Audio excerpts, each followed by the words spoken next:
伤成这样了还玩手机，手不要了？向南说我得多练练。你好点没？啊，好多了。花给你放那儿了。你姐呢？拆线去了。头疼不疼啊？一阵一阵。脚怎么样？就发麻，然后用不上劲儿，医生说骨头都碎了。我真是太气了！先是小磊破了头，然后你又伤成这样，那个姓林的居然是有点皮外伤，凭什么呀？老天是不是不开眼啊？小军，我们不会让你们白受这苦，我找好律师了，带上验伤报告，告诉他。韩双姐，夏妍姐，我正琢磨跟你们说这事儿呢。怎么了？就他打我姐这事儿吧，我跟他没完。但是他跟我的事儿，就算了吧，我不想追究了。凭什么呀？你不追究，我还追究呢。这本来就是打架的事儿，这责任在谁呢？也不好说嘛，不是？桥上的监控我们已经找到了，虽然不太清楚，但是基本可以确定是他推你下去的，责任不在你。其实我不想告他，是因为我来新州这么长时间了，除了我姐，她对我还挺不错的。你这时候瞎讲什么义气啊？你不告他，他反咬你一口，让你赔偿医疗费怎么办？经历了这次的事儿之后，他应该不会了吧？他不会，你就白伤成这样。这怎么能是白伤呢？要不是因为我姐也不会跟他走得那么近，也不会伤成这样。这不就是报应吗？这事不怪你，谁也没想到他那么坏。要是非要说的话，全都怪我，是我害了小磊，也害了你。你们能不能别瞎把责任往自己身上揽？要怪就怪那个姓林的，你不追究是吧？我找他去。哎，我去看看他。爽姐，文爽，你冷静点儿，这什么时候了？你别这么冲动呀！你怎么来了？你们来也不跟我说一声啊？没什么，林浩在哪个病房？你干嘛呀你？我想到林浩就生气，我心里过不去，我就得把他揍一顿。你要是再不冷静点儿，你请那律师就是给你自己用的了。行，我冷静。我们现在坐下来好好商量商量，怎么告诉他，行了吧？其实这件事儿，我一直想跟你们商量来着。你等会儿，你不会也想说，伤害你弟的事儿没完，伤害你的事儿就算了吧？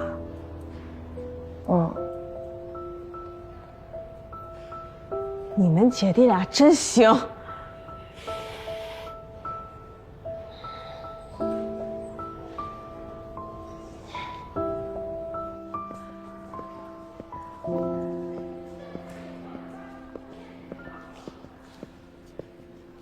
你好，你好，我是夏妍。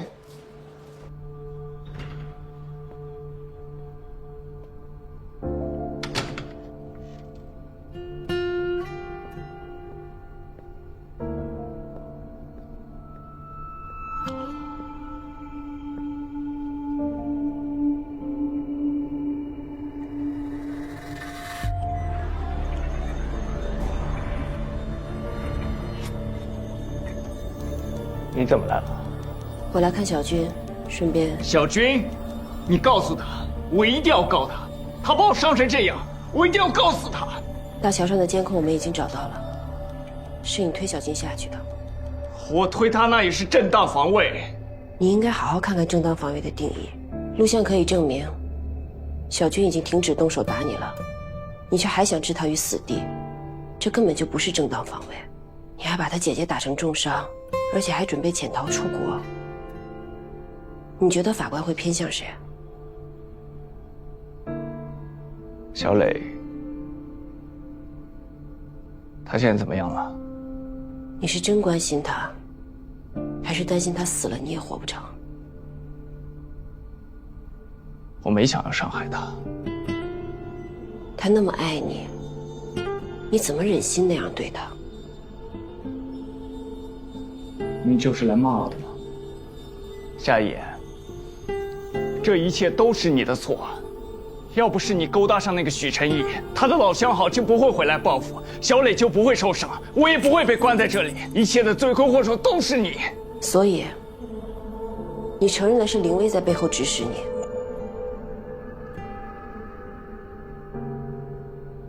这才是你来的真正目的吧？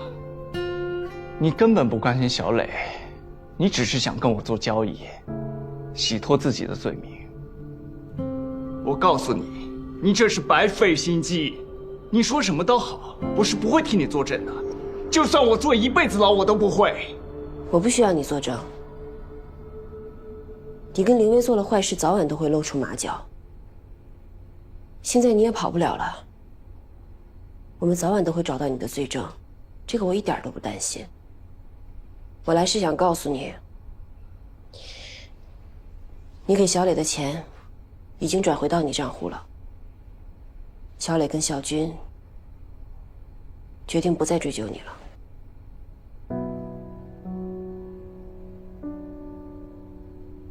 不追究。小军说，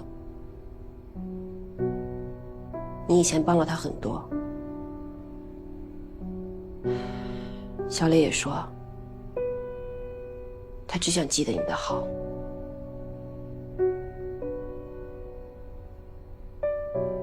两个蠢货。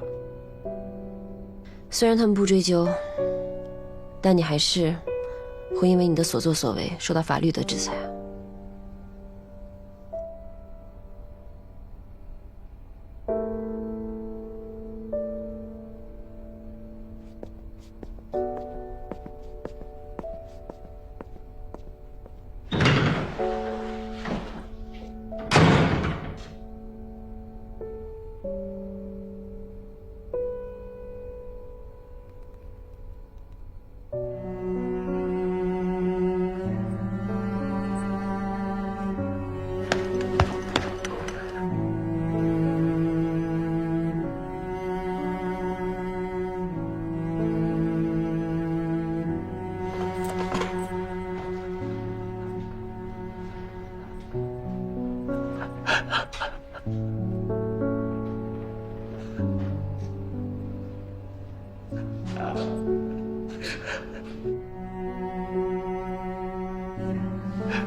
蠢货。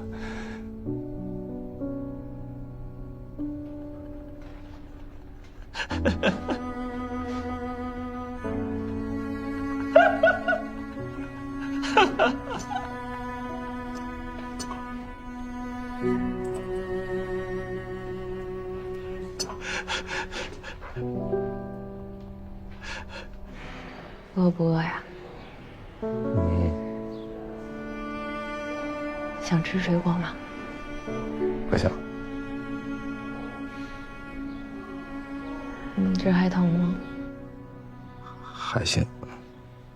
你跟韩爽说什么了？他好像是对你刮目相看了。是啊，这证明他有眼光了。跟你说件事儿啊，他想以董事长女儿的权利给你找一份工作，开心吗？我听说他妈挺厉害的。对啊，你要是在他公司工作，我觉得一定大有前途。你帮我谢谢他。我不打算留在秦州了，我想回老家，去经营咱爸妈的小饭店。虽然钱挣的不多，但也不至于饿死，挺好。怎么这么突然想回老家？其实我就不该来的，要不是因为我，咱们也不至于成现在这样。这跟你没关系。你是不是因为你的伤？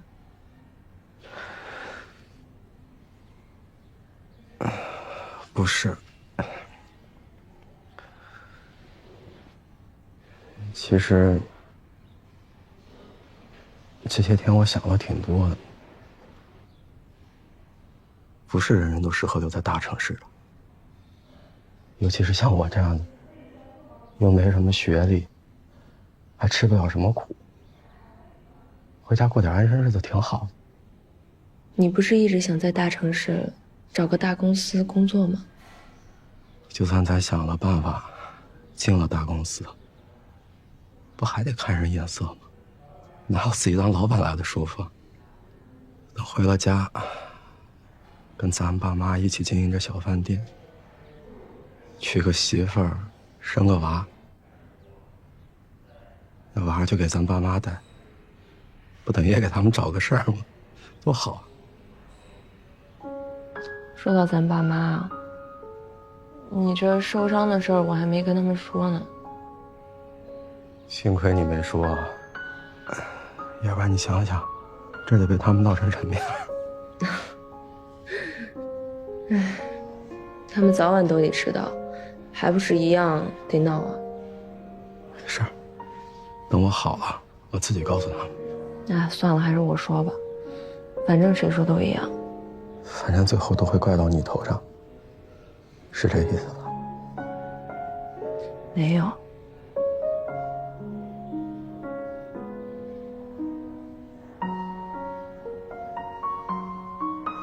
林浩虽然混蛋吧，但是他有一件事说对了，从小到大，欺负你最多的人是我。你别胡说。我没胡说。这天我零零碎碎的想的挺多的。打小爸妈就偏心，我是知道的，但是我一直觉得没什么，好像都是应该的。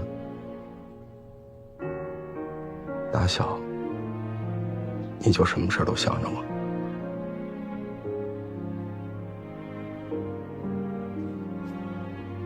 但是我就只想着自己。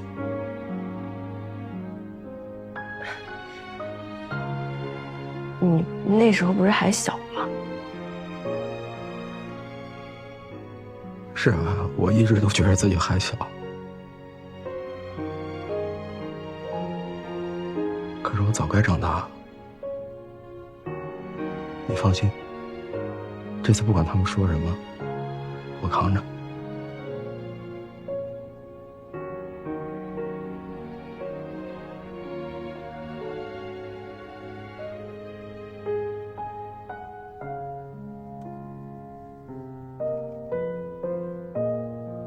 姐，你放心，我不会再让人欺负你了。在外面不行，在家里也不行，外人不行，爸妈也不行，谁也不行。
签约仪式了，算法怎么样了？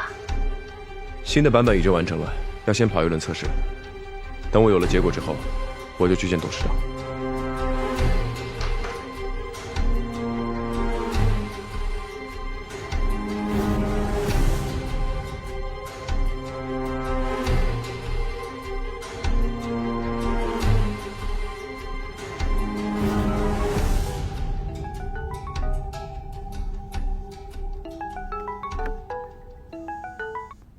喂，我找到那帮家伙了，你说什么？就是偷韩爽视频黑了你们数据库的那个黑客，我知道他在哪儿了，我这就去找他，我一定要把韩爽的视频找回来，到时候 SG 泄密的事情也能水落石出了。你在哪儿？我先去找你。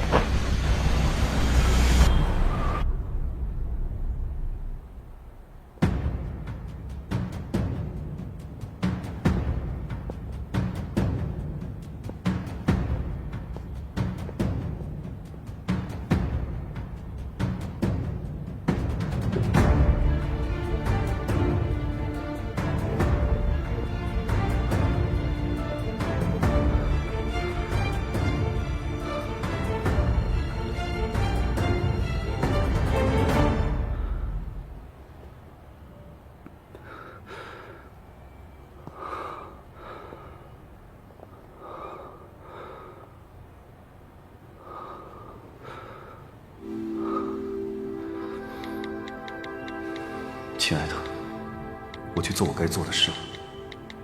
这一次我不会逃避了。如果不成功，我只能跟你说一声对不起；如果成功了，我想对你说，我爱你。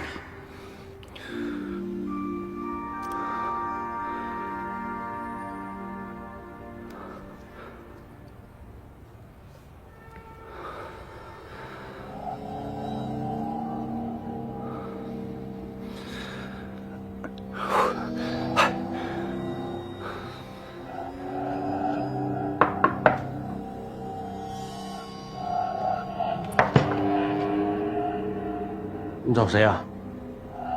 你就是黑客？说什么啊？闺蜜星球是你的活吧？韩爽的视频是你剪的吧？我的婚礼也是你毁的吧？出去！出去！哎，你干什么呢？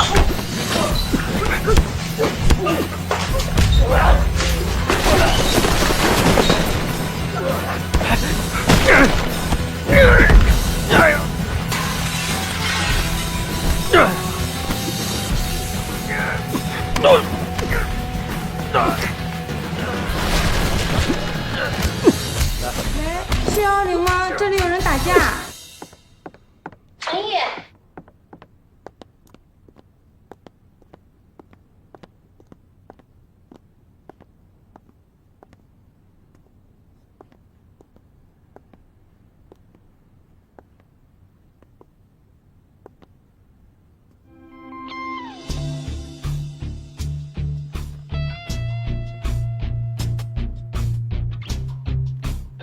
成功了！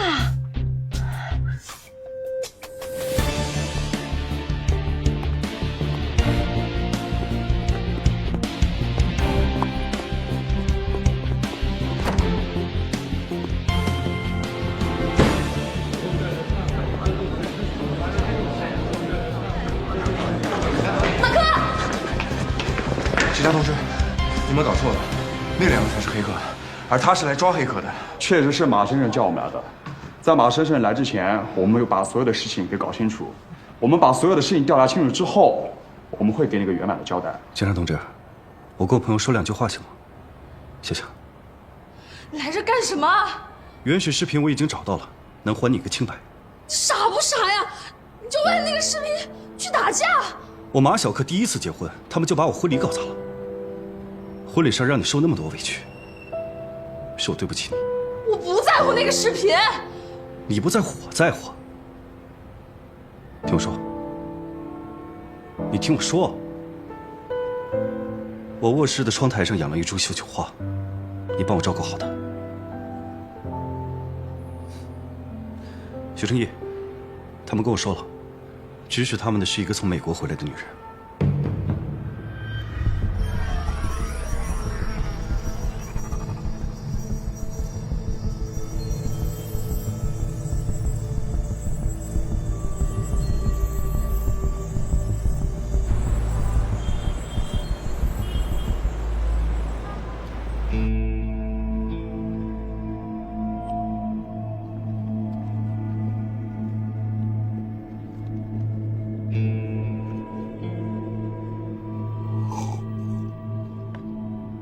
这也太奇怪了，今天的资料都是薛老大亲自检查过的，怎么还会出错呢？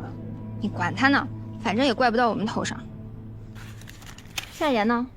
怎么还没来？薛老大要是发现了，又得找茬。夏言不会来了。为什么？薛老大不让他来。凭什么呀？他这也太过分了吧！先是把徐总赶走，又偷偷卖掉人家的算法，现在还不敢让夏言来参加，这一什么人？这就是一白眼狼、胆小鬼！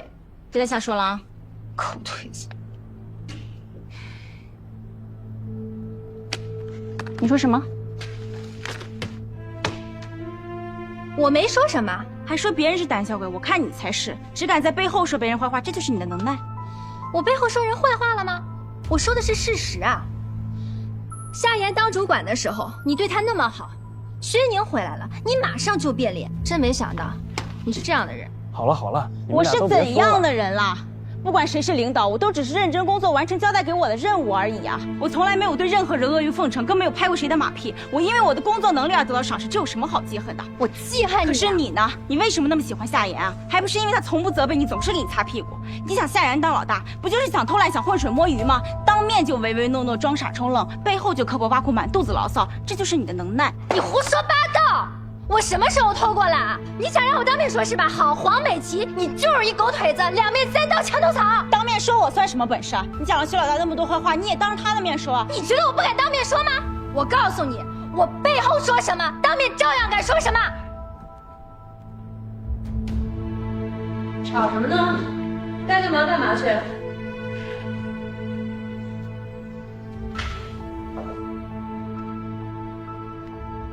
都站在那儿干嘛呢？手里都没活是吗？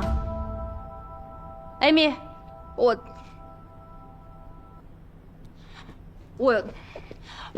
什么我？有话赶紧说，没话出去干活。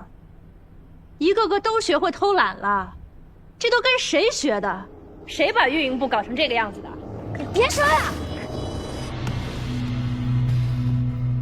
我不允许你再说夏野的坏话。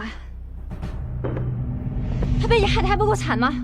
你嫉妒他，陷害他，陷害他不成又去陷害徐总，处心积虑把他赶走，就是为了把他研究了7年的算法卖掉。大家都知道徐总是不会出卖 SG 的，出卖 SG 的人是你。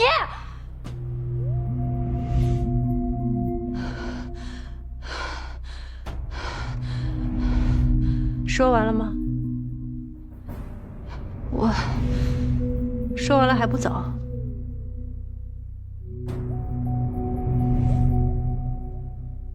都出去！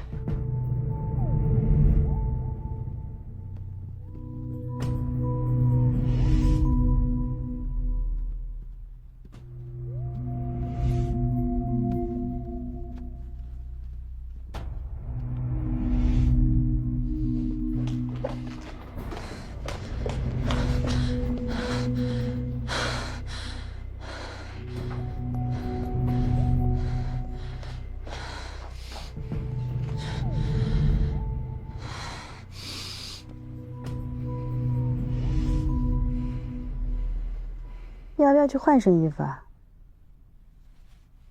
一杯水而已，不要紧的。董事长是不是快来了？应该快了。刚才那番话真应该让董事长也听一听，说不定他会改变主意呢。改变主意？说许成义和林浩联手，这不太可笑了吗？他们2个人是情敌关系，怎么可能扯到一起去呢？你说的对。等签约仪式结束之后，你看就跟董事长好好谈谈。结束再谈，恐怕有点太晚了。就应该早一点让董事长知道，到底是什么人，出于什么目的，一直在 SG 内部搞鬼。你是说，公司里面有内鬼？当然了，泄露资料这样的事情，只有公司内部的人能办到。不然你以为当初你请我回来，我为什么毫不犹豫的就答应了？我就是想看看，这个人到底是谁。有我在，你是不会得逞的。你什么意思啊？你是说，泄露资料的人是我是吗？你出现之前，公司一直风平浪静。自从你来了以后，先是用户资料外泄，股票下跌，接着方案泄露，商业机密被盗。你敢说这一切都与你无关吗？薛总，你记错了吧 ？SG 的风波不是从我进公司开始的，而是从贾兆门开始的。刚才艾米也说了，是你嫉妒许成义和夏言，所以你陷害了夏言。可惜搬起石头砸了自己的脚，不得不灰溜溜的离开。你离开之后一心报复，才有了后面这么多事儿。这就奇怪了啊！既然你觉得是我搞的鬼，那为什么又要向董事会担保把我请回来呢？我这么劣迹斑斑，我对你有什么好处啊？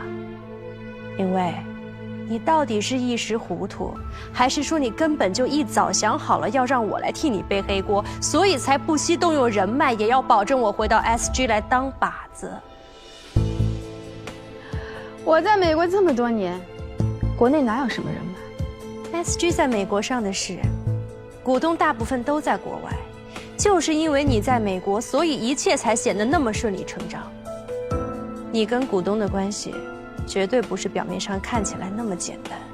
当初我头一天刚离职，你隔天就上任顶替了我的位置。你以为这么快的入职速度，正是没有人脉能完成的事儿吗？你不说我都不知道自己有这么大能耐，可你把自己说的也太无辜了吧？这次你回来，真的是为了守护 SG 来的？你忘了你怎么跟我提条件的？你说你要当 SG 的首席运营官，许成义对你不错吧？他刚离开你就想抢他的位置，用得着把自己说的这么高尚吗？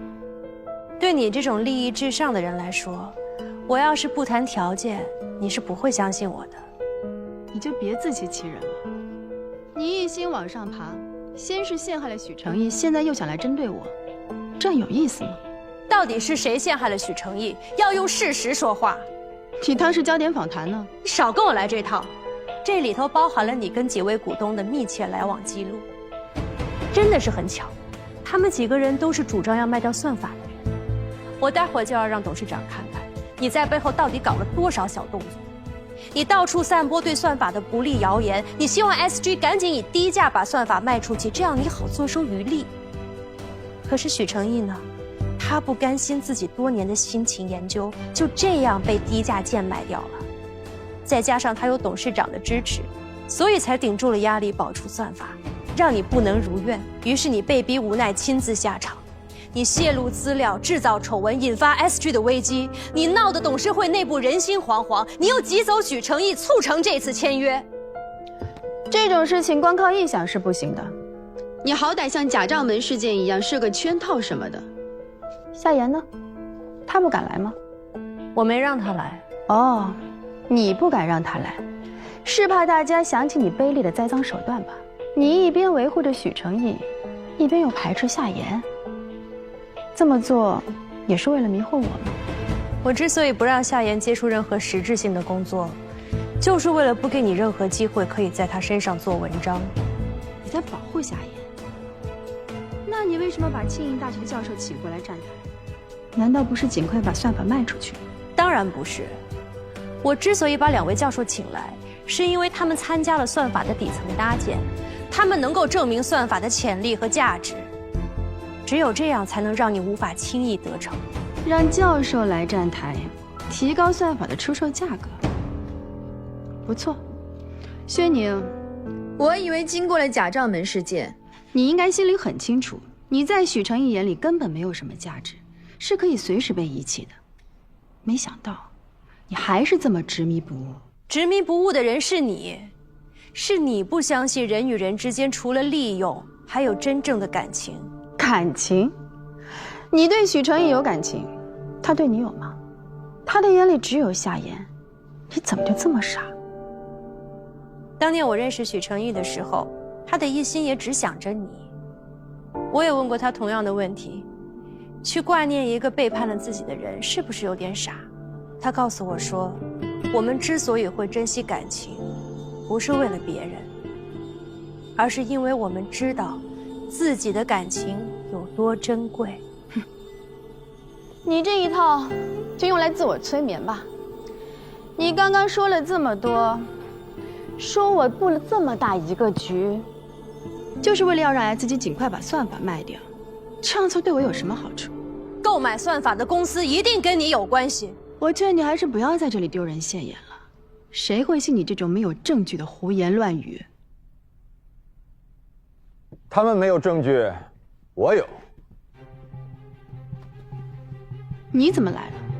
今天是我们 SG 和美国 Apex 公司的签约仪式，你来干什么？我来看看你和你的老公，还有他的 Apex 公司是如何夺走你前男友的心血的。你在说什么？我没有老公，我和 Edison 已经离婚了，而且他和这家公司也没有任何关系，或者就算有，至少我不知道。哎，我说林薇啊，你每句话里面要有多少的谎言啊？我这里呢有2份文件，一份可以证明你并没有离婚，还是已婚人士；是另外一份呢可以证明 Apex 公司的真正的持有者就是你的老公 Anderson。林薇，你这是要把 SetUp 卖给你自己啊？真的吗 ？Edison 还有家这么大的公司呢，我居然一点都不知道。我们俩正在打离婚官司，这个信息对我太有用了，估计我能多分不少财产了。学长，谢谢你啊。哎，我在中国都可以查到 Apex 公司真正的持有者是谁，难道你在美国的离婚律师会查不出来吗？事实上，你跟 Anderson 的公司遭遇了财务危机，所以只能假意打离婚官司，找一个借口，可以互相推诿，为的是拖延还债的日期。事实上，你们是不会真的离婚。谢谢你对我和 Edison 的感情这么有信心，看来我也该做一个相信感情的人。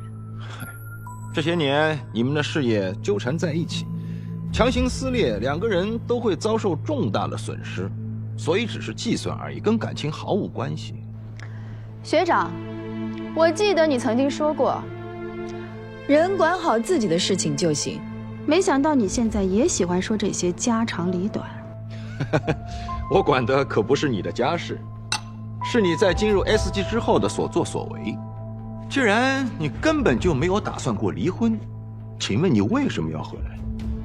如果我没有猜错的话，你就是为了 SetUp。当你发现许成义在美国替 SetUp 造势，当你发现算法已经完成，你觉得只要握住它就可以拯救你们濒临破产的公司，所以你展开了行动，加入了 SG。我说的没错吧？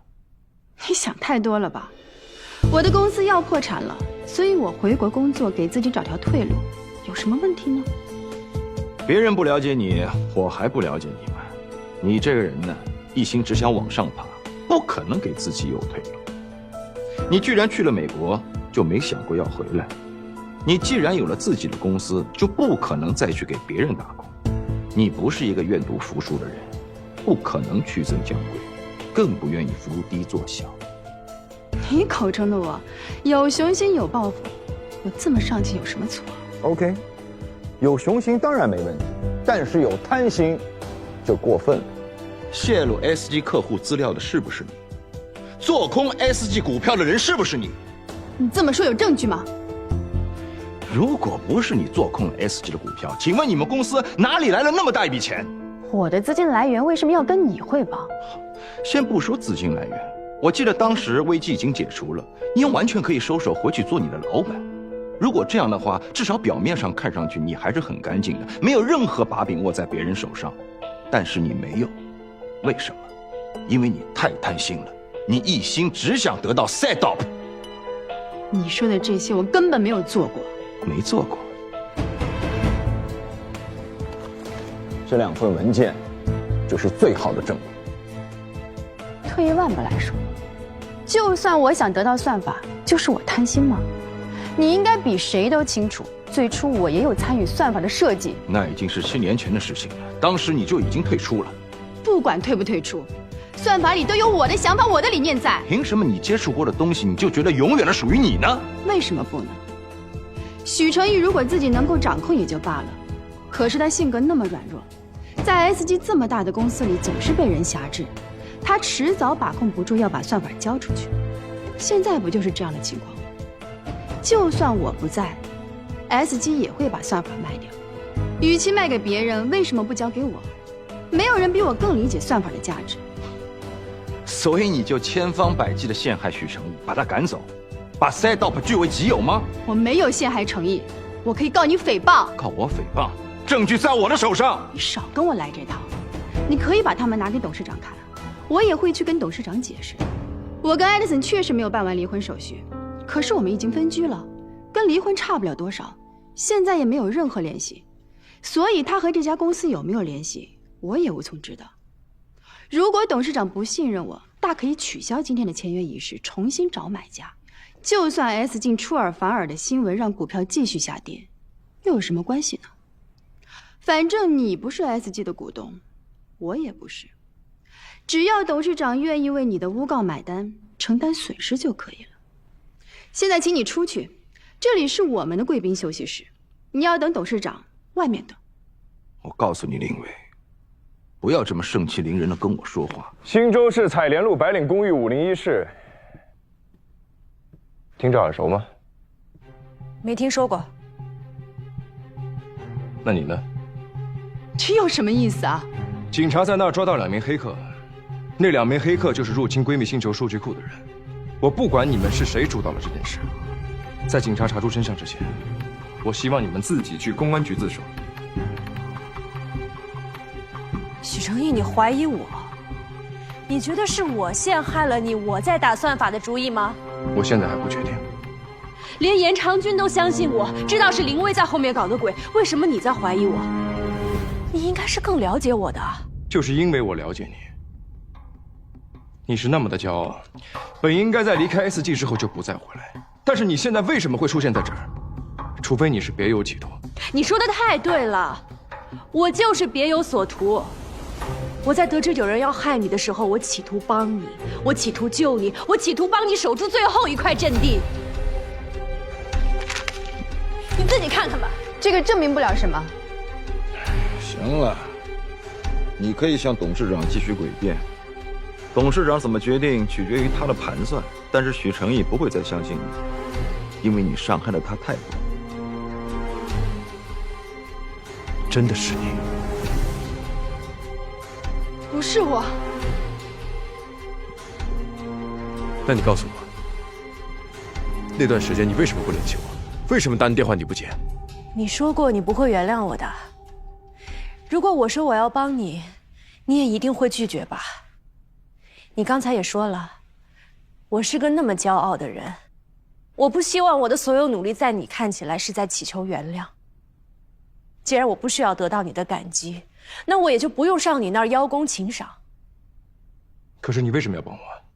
这么多年来，我一直都在帮你，你从来没有问过我为什么，怎么现在突然就不相信了呢？因为夏言，我承认是我害了他，我错了，但是你也应该知道，不管我害谁，我都永远不会陷害你。为了你，就算我被全世界误会也没有关系。只是我没有想到，误会我的人竟然也包括你。对不起。你不用说对不起，你不欠我的。这次我回来，我想做的，我该做的，我能做的，我全都已经做了，我也不欠你了。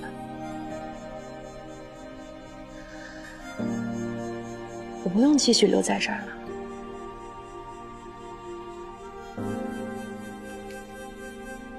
其实你不是非走不可，你可以继续做你的首席运营官，这不是你一直所期待的吗？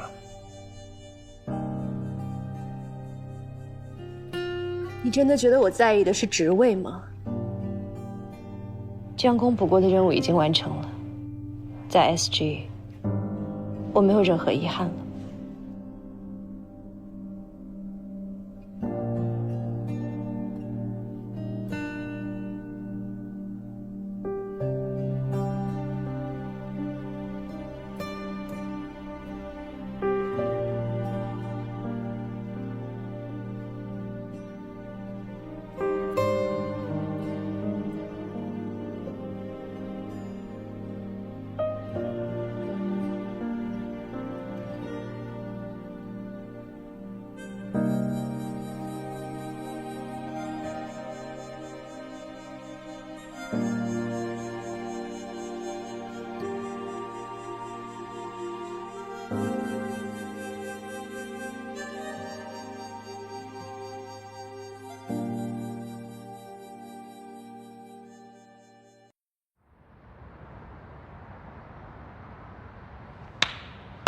真感人呐！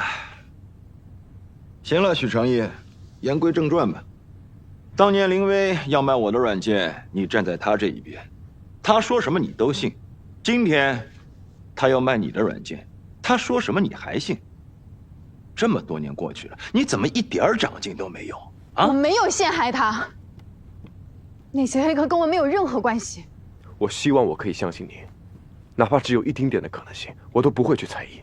你是一个做事很专注、很认真，设定了目标就会完成的人。那时候的你是多么的优秀，就算最后你提出分手，我也毫无怨言。你当然不怨恨我，你应该是松了一口气。从认识你的那天起，我就告诉你，毕业之后我要去美国。你说你会支持我，你说你会跟我一起去开拓一片新的天地。可真到毕业的时候呢，你却说你走不了。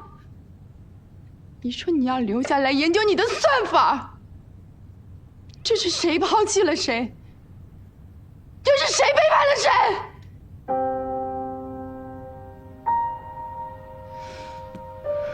你不肯去美国，所以要跟你在一起，我就得妥协。可凭什么妥协的人必须是我呀？你不肯放弃你的事业，我也不想放弃我的，这样才公平。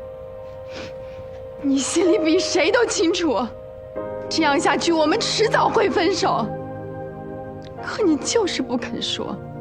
好，你不说，我来说，我来提分手，我来当这个恶人。你不是分手，你是结婚了。我是结婚了，可是艾迪森更像是我的生意伙伴，我们有共同的目标，相似的处事方式，仅此而已。真正爱过的人只有你。这次回来，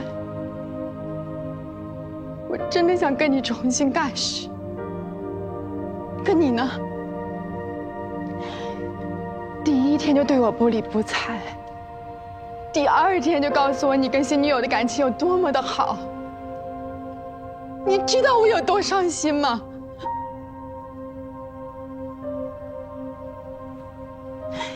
那天在电梯里，电梯出事故，如果不是我拼尽全力，他就死了。我甚至在想，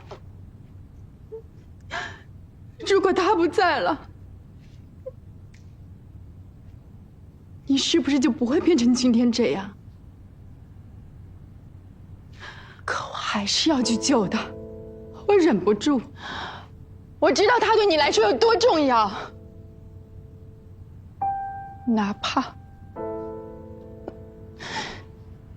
我只能眼睁睁的失去你。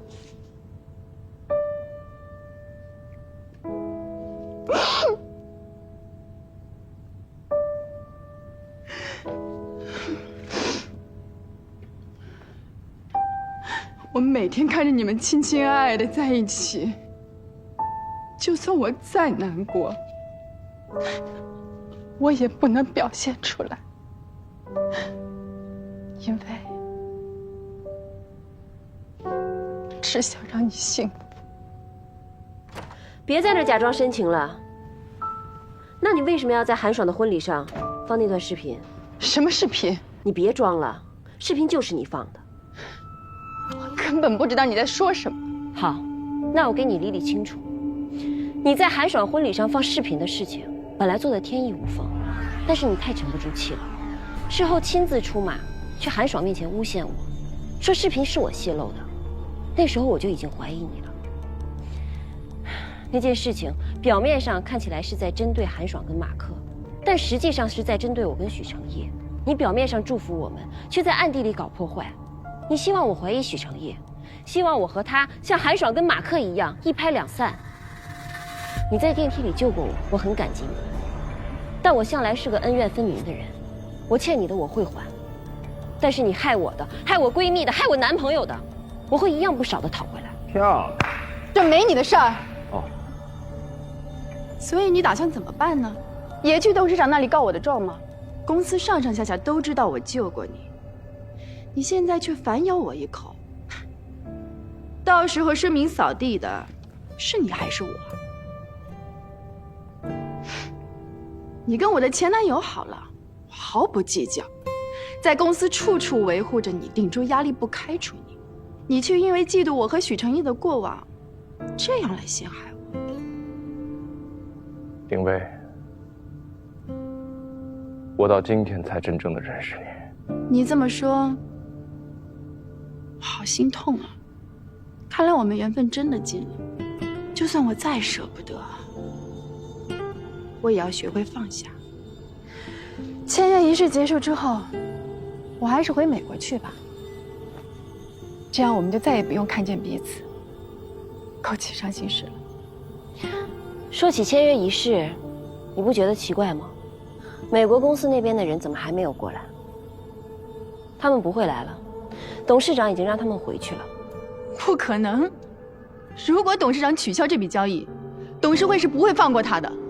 许成义已经把算法优化完成了，速度提升了20%。我刚刚来之前已经把新版本演示给董事长看了。你认为董事长现在还会愿意以你们当初谈的那么低的价钱把算法卖出去吗？你撒谎！没有人能在这么短的时间内完成优化，这不可能。没有什么事情是不可能的。这个版本并不是我短短几天内完成的，这个是我7年的积累。像你这种用狡诈的手段，在短时间内争夺别人的产品，是根本不可能成功的。漂亮！用手段怎么了？搞阴谋是可能会失败，但努力就一定会成功吗？像你这样脚踏实地的人多了去了，又有几个能真正成功的？我们一样是在赌几率，就算这次赌输了，下次我一样可以再赢回来。你觉得还有下次吗？为什么没有啊？你真的觉得别人不知道你的真实身份，对吗？但是你还是露出了马脚。那帮黑客说，指使他们的人是一个从美国回来的女人。美国回来的女人成千上万，靠这个就想定我的罪？要下人不知，除非己莫为。我知道你尽力在隐藏自己在网上的踪迹，但是你只要做过，就一定会留下痕迹。我会协助警方调查黑客的电脑，我相信你留下了线索，绝对不止这一点。你还不知道吧？林浩已经被抓了。林浩？他不是你的前男友吗？跟我有什么关系？林浩已经供认是你指使他的，你给了他一大笔钱，让他以他公司的名义盗取闺蜜星球升级版本的方案，制作了闺蜜秀。当然了，方案也是你给的。努力不一定会成功，但违法犯罪一定就会露出马脚，这不是几率的问题，是正义永远都不会缺席。现在你彻底输了，你不仅输了你的将来，输了赛道，输了对你唯命是从的许成义。他现在只听我的了，他只爱我一个人。许成义，你真的这么对我？我不许你欺负我的女人。你的女人？那我是谁？你抛弃的女人吗？你从来都不是我的，你只属于你自己。我属于自己有什么不好？独立自主有什么错？你要的不是独立，你要的是所有人都屈服于你。当初在你看来都是优点，现在全都成了缺点。明明是你变了，为什么怪我？其他人都必须按照你的想法去执行。你要看着我一，所有人都是你的棋子，你就应该为你所做出的一切付出代价。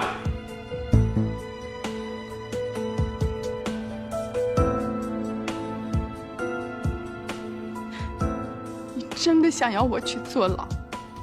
不过是泄露用户资料，就算我被抓了，我也判不了多久。等我出来了，我一定要彻底的整垮你，让你失去一切，让你体会我现在的心情。你承认了，方案是你泄露的。这是公安局的张警官，他想跟你聊聊。林伟，是这样，关于 SG 用户资料泄露的事，你需要跟我们回去协助调查。你挖坑给我跳？给你挖坑，让你走上绝路的，是你自己。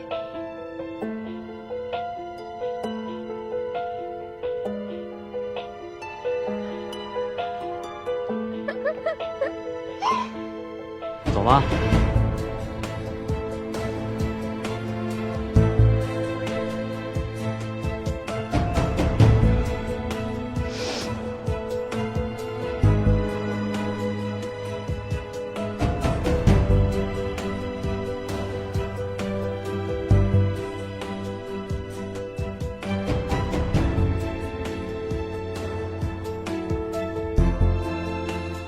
林浩真的愿意去认他？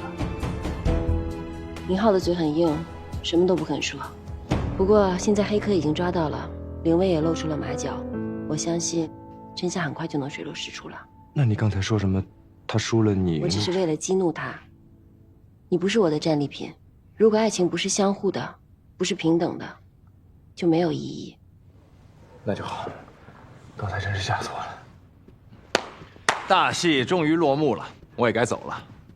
这次眼光不错，不过你小子那么笨，都能追到那么美丽的姑娘，我是不是也应该谈个恋爱了？啊，学长，这件事情……好了，行了，我不是帮你，我只是看不惯凌威，还有你们 SG 所谓的什么息事宁人的企业文化，真的是让人……所以我故意捅个马蜂窝而已。我真的很抱歉。有什么好抱歉的？7年前卖软件的事儿，确实是我的错。我在这儿向你道歉。之后我还会公开发表一个声明。发什么声明呢？啊，都是兄弟，有些事儿有必要让别人知道吗？你说呢？谢谢。我们还是兄弟，勉强算是吧。哦，对了，外面很多记者，这个烂摊子你们自己收拾，我先走了。改天请我吃饭。你好，董事长。没想到是凌威做的，更没想到的是，我们的企业文化竟然是息事宁人。如果当初客户资料丢失的时候能够坚持查下去，后面的事情也就不会发生了。看来 SG 的风气是要改变一下了。董事长，今天的签约是真的取消了？对，美国公司的人我已经让他们回去了。那我去通知媒体们，让他们散了。哎，等一下。我听夏言说，你对算法的将来有一个新的构想。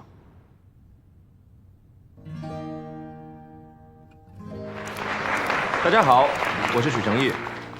首先，非常感谢大家来参加今天的发布会。其实 SetUp 算法，它的普及可以大大解决大数据存储和云计算的计算时间。人们常说，影响人类近代文明的3大技术是蒸汽机、电力、互联网。如果说互联网在这之前仅仅是消费娱乐的应用，那么在不久的将来，它终将走向产业。我记得在最初我提到 SetUp 的时候，大家都认为我疯了。确实，光靠我一个人的能力，就算花上10年、20年，成功研发的概率也不到5%。这个时候是 SG 无条件支持了我，所以今天我仅代表 SG 将这份成果赠予给孕育我们的城市，也经授权将这份成果送给全世界的科创公司。SetUp 算法自今日0时0分起，无偿开源，与全球共享。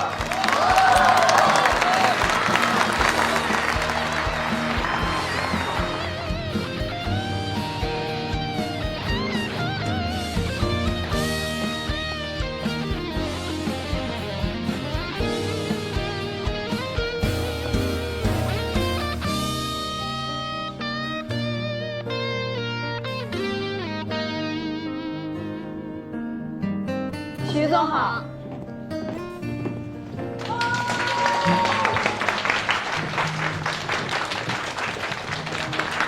夏言，不，夏总监，你真是太棒了！这次多亏了你和徐总力挽狂澜，这都是大家的功劳。今天晚上我们庆祝一下，我请客。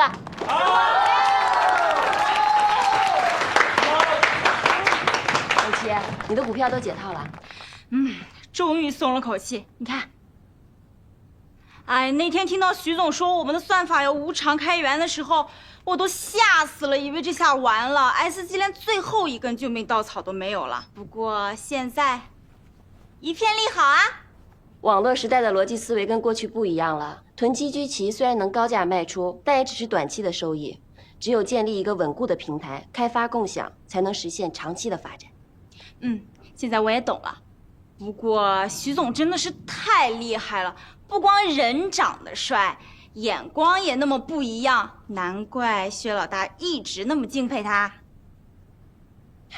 也不知道薛宁现在怎么样啊？哎呀，薛老大那么能干，一定能找到属于自己的事业的。过段时间我们就能听到他的消息啦。徐总、夏总监，我们真是爱死你们了！接下来，让我们以最热烈的掌声欢迎夏总监入职，好不好？好！夏总监，夏总监，夏总监，夏总监，夏总监，夏总监，去忙吧。夏总监，夏总监，夏总监。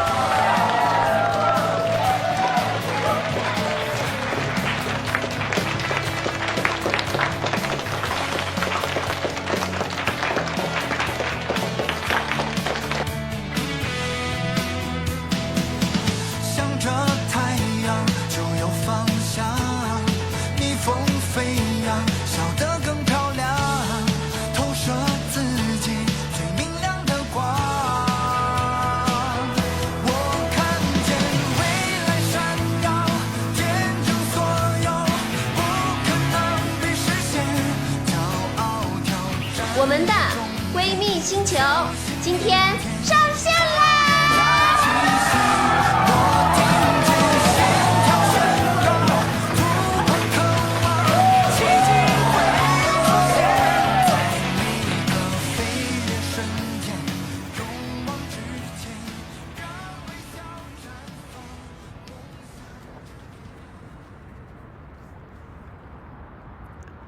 有件事儿，我现在告诉你的话，你肯定很生气。我就知道你有事儿啊，最近总是神神秘秘的。SG 在北京的分公司即将要上市，董事长他希望我亲自去北京。去北京？嗯。去多久？大概1年吧。哦。我是想听你的想法，如果你不让我去的话，我就直接就给回绝掉了。因为你的想法才是最终的答案。那你别去了。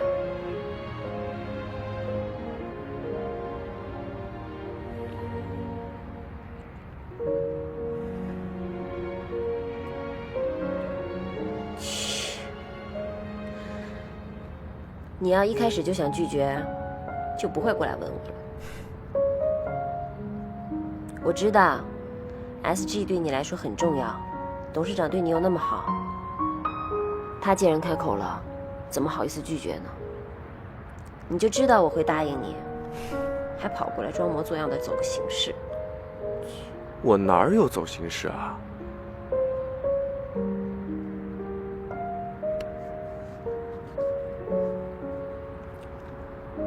你说我万一去了北京，我把你丢了怎么办？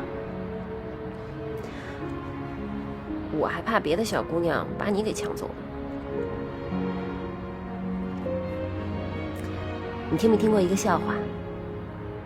说，爱情就是2个丑得像猪一样的人，还生怕对方被别人给抢走了。说什么呢？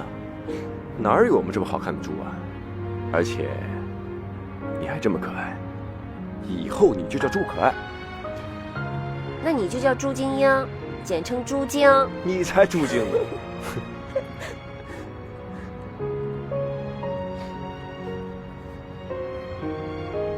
你去北京吧，我支持你。只是我会很想很想你。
着回忆的转列，扬起满车厢的拥有和失去。青春还带着梦的心里，追寻远方的期许。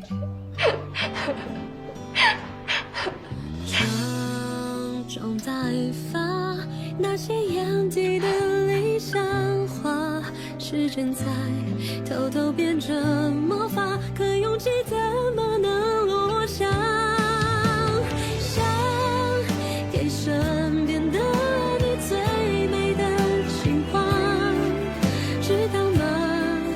爱能让人不害怕，年轮刻画在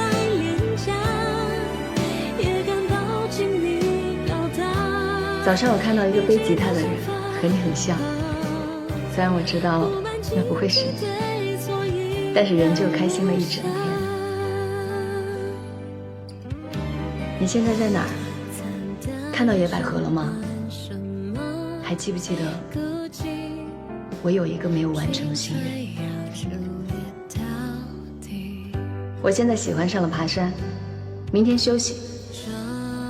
这一次我会去山顶看朝霞。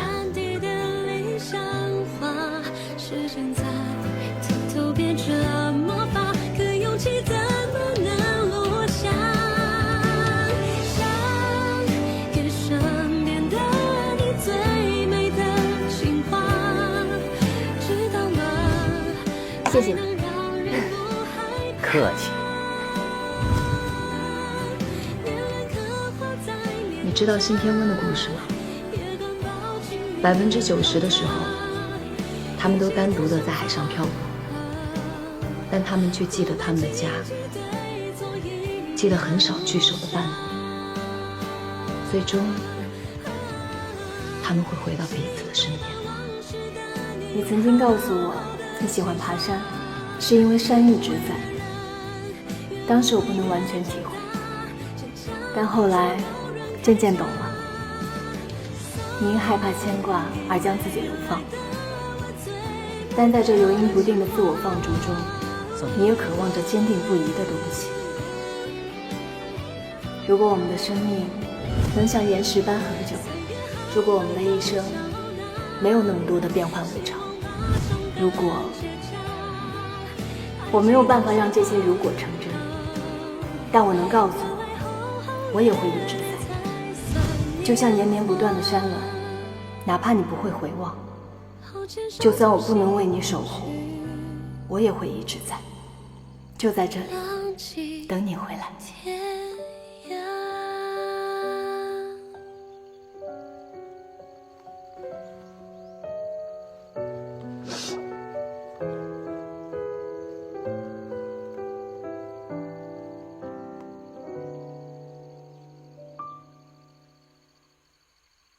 网易云音乐最近推出了一个新功能，叫一起听。我选择一起听，你选择加入，这样就算你回家了，我们还是可以一起听歌，而且还可以显示距离，显示我们相距有多远。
小时候外婆养了一株绣球花，都是我浇的水。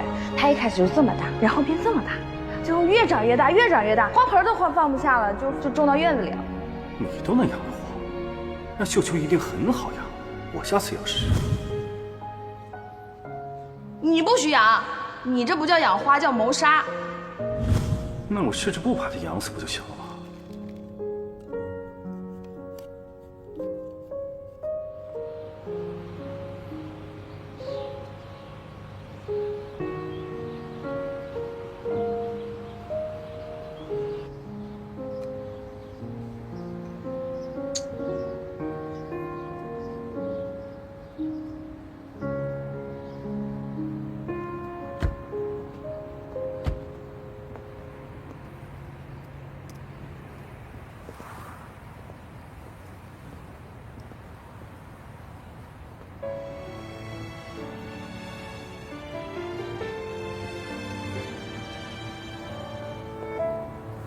谁在感情的半途就停下了脚步，转身的仓促，争执后的无辜，终点还没给出答复，想开口辩护，心房又常常被误会锁住，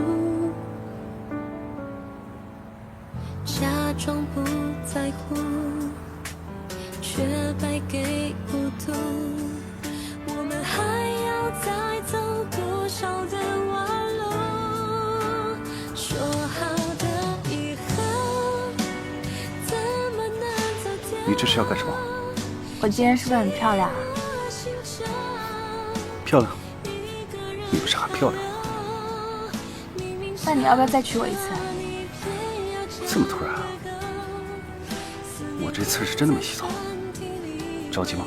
着急啊！我好想你。我也好想你。你怎么那么厉害啊？你怎么找到那些黑客的？你妈妈帮我的。你什么时候跟他一伙了？都这么大了，别那么叛逆啊！听妈妈的话不好吗？那我的话呢？看我心情啊。马小克，你现在是不是分不清大小王了？你想怎么分？这次必须听我的，我不办婚礼了，我要履行结婚。好啊，反正现在店也在你手上，我没有钱的哦。我养你啊！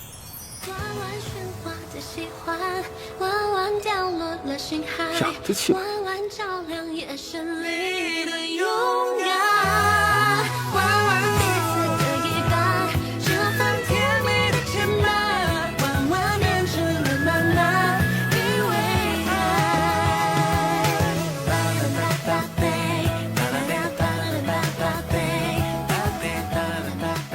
齐王宅里寻常见。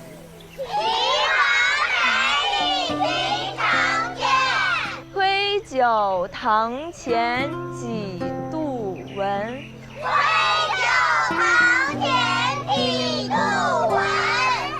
正是江南好风景。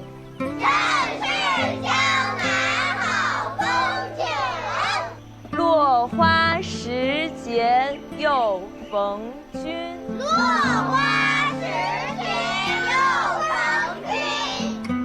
下课，同学们再见。好啦，大家回去吃饭吧。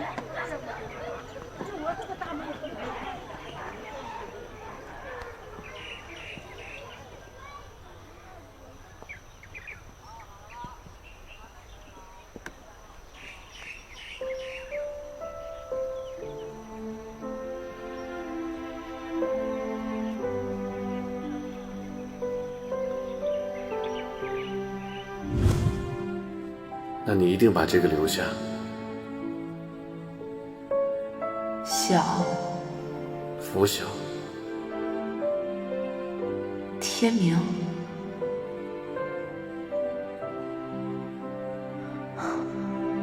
这算是咱俩的缘分。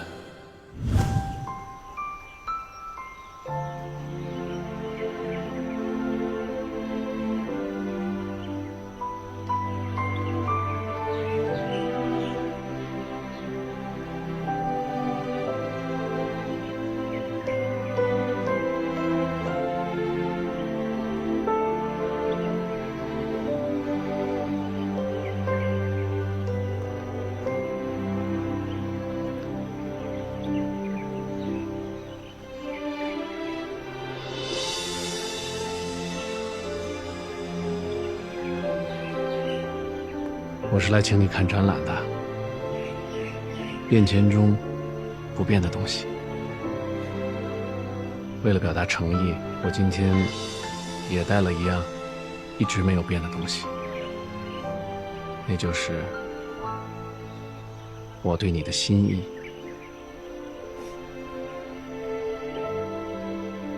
你能接受吗？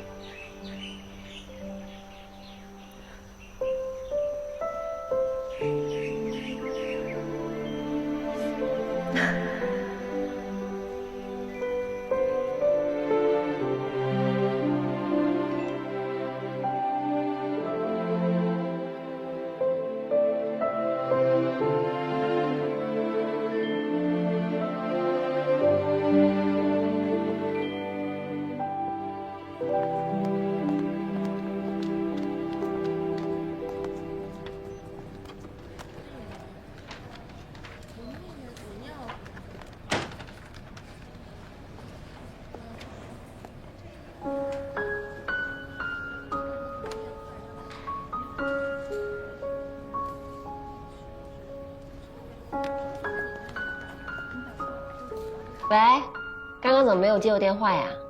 我刚刚在忙，正好跟一客户在聊事情呢。中午还这么忙？你吃饭了吗？我当然有好好吃饭了。你看我气色多好啊！哎，对了，昨天我跟一个客户啊去北京吃了一个叫大炖烤鸭，特别好吃。等你手头工作忙完了，我带你去吃好不好？我才不要吃呢，我怕我自己吃胖了。怎么可能会胖？那个东西不会胖的。关键咱们新州没有，我带你尝尝鲜。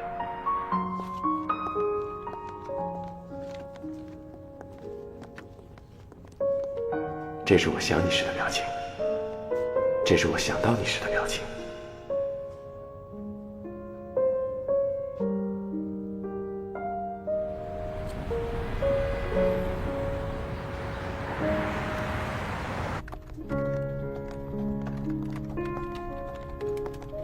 您好，您所拨打的电话已关机。Sorry, the subscriber you dialed is power off.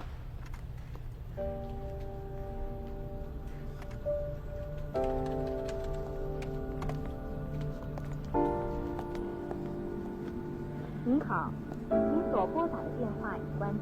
Sorry, the subscriber you dialed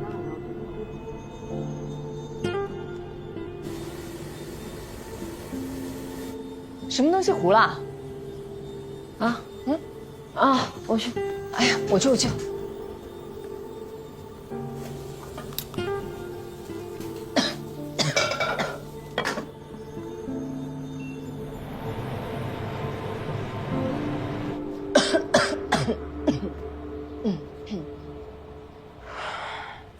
想什么呢？啊，煎成鸡蛋的人跑出来了，这样很危险的。不好意思啊。坐吧。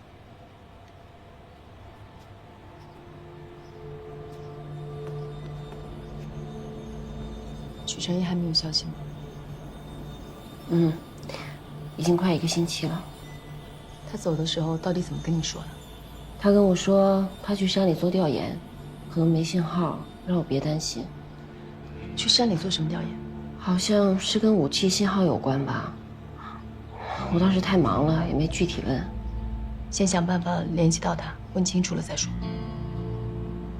现在的问题就是我压根儿联系不上他。北京的同事呢？会不会知道？联系一下试试。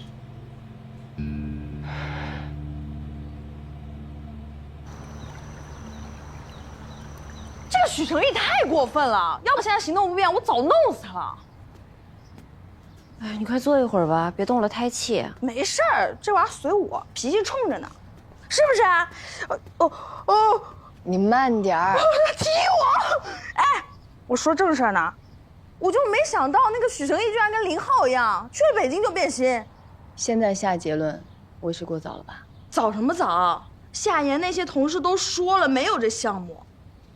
又撒谎，还玩失踪，这不就是出轨的前兆吗？你说我们4个啊，到底怎么回事？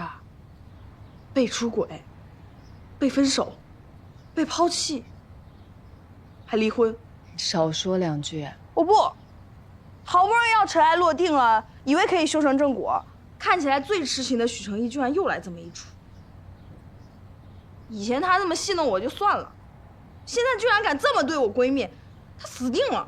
你当妈了，能不能稳当一点？听夏言自己怎么说。还怎么说啊？当然剁了他啊，对吧？我想去找他。找他？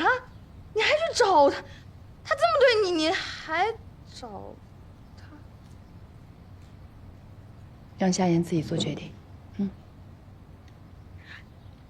让姨妈自己做决定啊。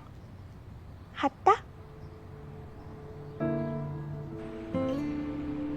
董事长，我知道我越级了，可是我实在不知道该问谁了。什么事儿？你说。您知道许成义在哪儿吗？他跟我说他去山里做调研，可能没有信号，让我不要担心他。可是他已经好几天没有跟我联系了，我就问了北京的同事，同事说他负责的项目已经完成了，根本就没有什么调研工作。所以我想问你，您是不是给他安排了什么其他的工作？如果没有的话，我要向您请假，我要去北京找他。北京那么大，你怎么找啊？我不知道，但我还是要去找他。如果他故意躲着不想见你呢？如果他要是不想见我，他跟我说一声我就回来。可是如果没有他的消息，我就算找遍整个北京，我也要找到他。我担心他。好了，你不用去北京了，他不在那儿。您知道他在哪儿？他让我替他保密，怕你担心。现在看来，我要不告诉你，你就更担心了。他到底在哪儿？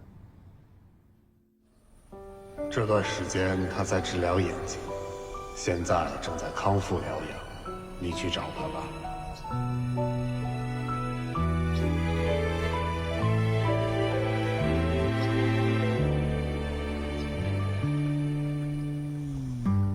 在这回忆的转列扬起，满车厢的拥有和失去，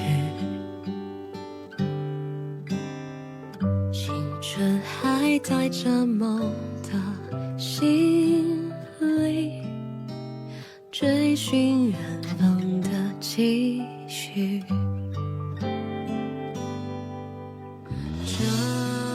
正在发那些眼底的理想化，时针在偷偷变成魔法，可勇气怎么